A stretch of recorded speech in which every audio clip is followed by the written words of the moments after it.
So ஒரு 7 days before நம்ம manifestation try பண்ணியிருந்தோம் ஒரு விஷயத்துக்காக. அந்த 19751 இந்த மேல பாருங்க, அந்த வீடியோ ரோல் ஆயிட்டு இருக்கும்.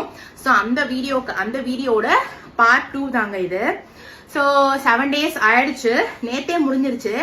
ஸோ இன்னைக்கு அதோட ரிசல்ட் நான் சொல்றேன். எனக்கு வந்து சாட்டர்டேவே வந்து நான் நினைச்ச ஒரு விஷயம் என்ன நினைச்சேன்னா, நாங்க வந்து ஃபேமிலியில ஒரு விஷயத்துக்காக கவர்மெண்ட் கிட்ட இருந்து நமக்கு ஒரு ஃபார்ம் அப்ளை பண்ணியிருந்தோம். ஒரு 3 months ஆச்சு அந்த ஃபார்ம் அப்ளை பண்ணி.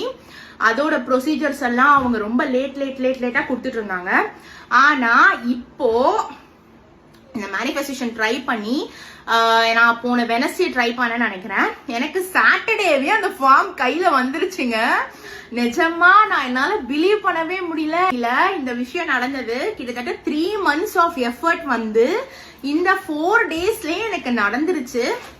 நிறைய பேரு கமெண்ட்ஸ்ல சொல்லியிருந்தீங்க நடக்கல அப்படின்னு நீங்க சொல்லியிருந்தீங்க. எதனால எனக்கு தெரியல. மேபி என்னோட லக் எனக்கு நடந்துருச்சானோ எனக்கு தெரியல. பட் எனக்கு இந்த விஷயம் நடந்துச்சு. தேங்க்யூ.